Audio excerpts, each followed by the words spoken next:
नमस्कार, हमारे चैनल में आप सभी का स्वागत है।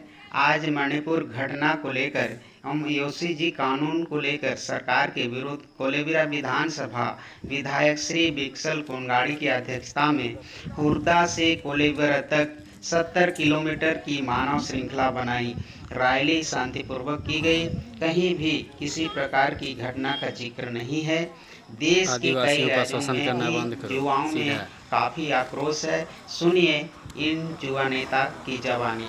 जाने के लिए उनका शुद्धिकरण किया गया। मैं आपको बताता हूँ, आदिवासियों को मंदिरों में जाने की जरूरत नहीं थी, क्योंकि जिस देश में भगवान पैदा नहीं हुआ था तब से आदिवासी रहता है और आदिवासी इस देश का मालिक है।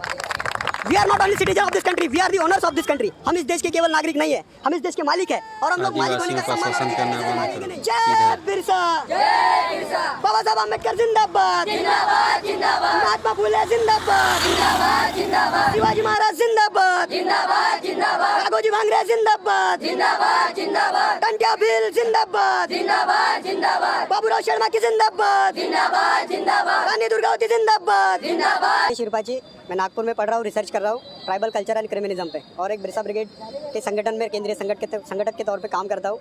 आज आपने जैसा आपने बताया कि आप रिसर्च कर रहे हैं, तो आपको क्या लगता है कि देश भर में आदिवासियों पर किस तरह से अन्याय अत्याचार हो रहा है? बिल्कुल, मैं वही बात बताना चाह रहा हूँ कि किस तरीके से आदिवासियों के ऊपर अन्याय अत्याचार होता है। विश्व में भारत पहला ऐसा देश है जहाँ के मूल मालिक यानी आदिवासियों के ऊपर जानवरों जैसा व्यवहार होता है। ये पहली बात है। दूसरी तरफ हम लोग देख रहे हैं कि आज जिस निषेध को लेकर हम खड़े हैं, केवल मणिपुर की बात कर रहे हैं। वाई मणिपुर? अगर यहाँ पर गैर आदिवासी लड़की होती तो भारत बोलते हैं, आदिवासी लड़की है इसलिए आप मणिपुर बोलेंगे क्यों? क्या ये आदिवासी भारत नहीं है? ये आदिवासी भारत है और वो लड़की केवल मणिपुर की बच्ची नहीं है, वो केवल आदिवासियों की बच्ची नहीं है, वो भारत की बच्ची है। भारत के हर धर्म के, हर जाति के, हर पंथ के लोगों ने उस निश्चित को लेकर सामने आना चाहिए था। हम लोग देखते हैं कि नेताओं की जब पार्टी रहती है, नेताओं की जब कार्यक्रम रहते हैं तो कतार में लोग खड़े रहते हैं। आज एक महिला की इज्जत की बात आ गई है। इज्जत होती है, महिला की हो या पुरुष की हो, गाय की हो या बैल की हो, इज्जत होती है। यहाँ पर महिलाओं ने, पुरुषों ने एक साथ डट कर खड़े होना चाहिए था, कोई नहीं दिख रहा है। और यहाँ पर हम लोग देख रहे हैं सबका साथ सबका विकास के नाम पर जब मोदी जी प्रचार कर रहे थे तो ये जो युवा है ये बड़े पैमाने पे मोदी जी के साथ में था। बिल्कुल साथ में नहीं था, ये ढोंग है। और जो साथ में था वो फाइनेंसर थे, उनके पैसों से वो खड़े थे। जिनके बदन पे कपड़े नहीं है, जिनके पेट में रोटी नहीं है, वो कैसे सबका साथ और सबका विकास के लिए खड़े हो जाएंगे? हम लोग सर, ये विद्यार्थी है, ये पूरे ट्राइबल स्टूडेंट्स है, यहाँ पर हॉस्टल में पढ़ने वाले विद्यार्थी है, और ये विद्यार्थी अपनी माँ बहनों की रक्षा के लिए सड़क पर जब आंदोलन करते हैं तब इन लोगों को अलग अलग तरीके से बोला जाता है। ये नक्सलवादियों के इशारे पे काम करता है, ये माओवादियों के इशारों पे काम करते हैं, ये आतंकवादियों के इशारों पे काम करते हैं। यहाँ पर कोई माओवादी और आतंकवादी के इशारों पे काम नहीं करता। ये बुद्धिजीवी वर्ग है, इनको समझता है कि समाज के हक, अधिकार और सम्मान के लिए क्या करना चाहिए। ये बात हम लोग देख रहे हैं कि पूरे राष्ट्र में, पूरे भारत में अलग अलग तरीके के क्रोनोलॉजी चलाई जा रही है। हम लोगों को अलग अलग तरीके के नाम एक बात निकल के आ रही है कि पूरे देश के लोगों का सम्मान किया जाएगा और यूसीसी कानून के माध्यम से सबके अधिकार एक बराबर किए जाएंगे। बिल्कुल, तो खुश नहीं है आप? ये जो यूनिफॉर्म सिविल कोड की बात कर रहे हैं आप, यूनिफॉर्म सिविल कोड, इसके विरोध में तो डॉक्टर बाबा साहब अम्बेडकर भी थे। इन्होंने 13 अक्टूबर 1935 को बोला था, मैं हिंदू घर में पैदा जरूर हुआ हूँ लेकिन हिंदू घर में मरूंगा नहीं। ये वास्तविकता थी। डॉक्टर बाबा साहब अम्बेडकर ने जब तब आर्टिकल 44 का विरोध किया था। हम लोग ये पूरे बुद्धिजीवी विद्यार्थी आज यूसीसी का विरोध कर रहे हैं। यूसीसी इस देश में लागू होना, एक राष्ट्र एक धर्म, क्या मतलब है? इसका मतलब ये होता है कि हमारा संविधान खतरे में है, संविधान को कोलैप्स किया जा रहा है। आदिवासियों के कल्चरल राइट्स, उनके इनहेबिटेंट्स राइट्स, उनके एजुकेशनल राइट्स, उनके पर्सनल राइट्स को खत्म किया जा रहा है। यही बात है। आप संविधान की बात कर रहे हैं, जब दिल्ली में संविधान जलाया गया तो इतने बड़े पैमाने पे लोग रास्ते पर नहीं निकले? बिल्कुल आए थे। हम लोगों को गुमराह किया गया, हमारी गाड़ियों को रोका गया। यही बीजेपी सरकार है जिन्होंने हमारी गाड़ियों को रोका गया, हमारे लोगों को अंदर जेलों में डाला गया। आज युवा क्या सोचता है अभी आगे की रणनीति? आज युवा ये सोच रहा है कि देश में जो संविधान चल रहा है उस संविधान के भरोसे अगर आदिवासी जिंदा है तो उस संविधान की रक्षा करना हमारी नैतिक जिम्मेदारी है, हमारी वैचारिक जिम्मेदारी है। हम इसको पूरा करेंगे। अगर आज की तारीख में केंद्र सरकार ने मणिपुर को लेकर या देश में हो रहे जितने भी आदिवासी है, अब देखो हम लोगों ने देखा सिवनी में 2 आदिवासियों ने एक गौ मांस को काटा तो उसकी जान ले ली गई थी। मेरे को एक बात बताओ, जिंदा आदिवासी लड़कियों को नग्न अवस्था में घुमाया गया, उनके ऊपर क्या एक्शन लिया? हमारे आदिवासी भाई के ऊपर मूता गया, उसके ऊपर मूत्र विसर्जन किया गया, उनके ऊपर क्या एक्शन लिया गया? ये लोग गौमूत्र पीते हैं और उसको पवित्र बताते हैं और वही पवित्र मूत्र हमारे ऊपर विसर्जित करते हैं। इसका ये कौन सी साइंटिफिक रीजन है तुम्हारे?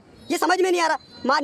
मालवा नेमाड़ में देखो, बड़े पैमाने पे बाबाओं ने इस देश में कार्य कर रहे हैं और इस देश को हिंदुत्व राष्ट्र घोषित करेंगे ऐसा बता रहे हैं। बिल्कुल नहीं होगा। यहाँ पर आदिवासी किसी अंडे पंडे और बाबा फाबा पे भरोसा नहीं करता है, क्योंकि इस देश में, जैसे आपने मेरी बहन को पूछा कि आपके यहाँ पे राम राज्य जरूरी है संविधान, मैं बोलता हूँ संविधान राज्य जरूरी है। आपने उसको एक सवाल पूछा कि द्रौपदी राष्ट्रपति को मंदिर में जाने के लिए उनका शुद्धिकरण किया गया। मैं आपको बताता हूँ, आदिवासियों को मंदिरों में जाने की जरूरत नहीं थी, क्योंकि जिस देश में भगवान पैदा नहीं हुआ था तब से आदिवासी रहता है और आदिवासी इस देश का मालिक है। We are not only citizen of this country, we are the owners of this country. हम इस देश के केवल नागरिक नहीं है, हम इस देश के मालिक है, और हम लोग मालिक होने का सम्मान और अधिकार किसी से मांगेंगे नहीं, ये छीन कर लेंगे। हमारी कौम में ये छीनने की ताकत है। हमारे समाज के सर, संविधान के अंदर में डॉक्टर बाबा साहब अम्बेडकर ने एक वोट का अधिकार दिया था आपको और इस देश का आपको हुक्मरान बनाया था। बिल्कुल 2013 का सुप्रीम कोर्ट का निर्णय है, उन्होंने कहा है कि ईवीएम मशीन जो है जिससे भारत में चुनाव होते हैं, ये मशीन फ्री फेयर ट्रांसपेरेंट चुनाव नहीं कर सकती है। तो फिर आप किस तरह से अपना हक अधिकार लोगे? सर देखिए, हम लोग इस बात को मानते हैं कि बाबा साहब अम्बेडकर ने हम लोगों को वोट देने का अधिकार किया, लेकिन हम जिन लोगों को हमारा सामाजिक प्रतिनिधित्व बनाकर एक रिजर्वेशन के माध्यम से पार्लियामेंट में भेजते हैं, विधानसभा में भेजते हैं, हमारे समाज को ऐसी अवस्था में खड़ा किया है। नहीं तो आदिवासी समाज की अवस्था व्यवस्था और आवश्यकता के बारे में अगर ये सोचते तो आज हमारी माँ बहनों को सड़कों पर नंगा नहीं किया जाता। ये पूरे देश की हालत है। जो 217 SC ST के MP लोग हैं वो क्या इस सरकार को गिरा सकते हैं? बिल्कुल गिरा सकते हैं।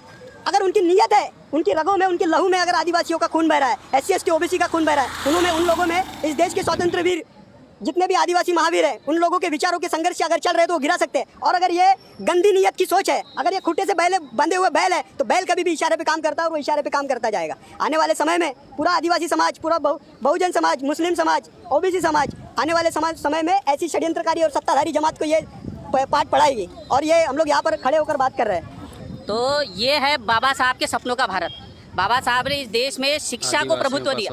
उन्होंने कहा था जब भी शिक्षा जो है वो शेरनी का दूध है और जो पिएगा वो इस तरह से दहाड़ेगा। इस देश में दो तरह के युवा नजर आते हैं, एक वो युवा जो कंधे पे कावड़ लेकर घूमते हैं और एक वो युवा जो आज अपने समाज के, अपने देश के, अपने बांधवों के, इस भारत देश के हक अधिकारों के लिए लड़ने की बात करता है। तो हम तो देखना चाहेंगे कि इस तरह का भारत ये जल्द से जल्द निर्माण हो और युवा जो है ये इस देश की सबसे बड़ी ताकत है और यही ताकत इस देश को फिर से इस दुनिया का विश्व गुरु बनाने में सक्षम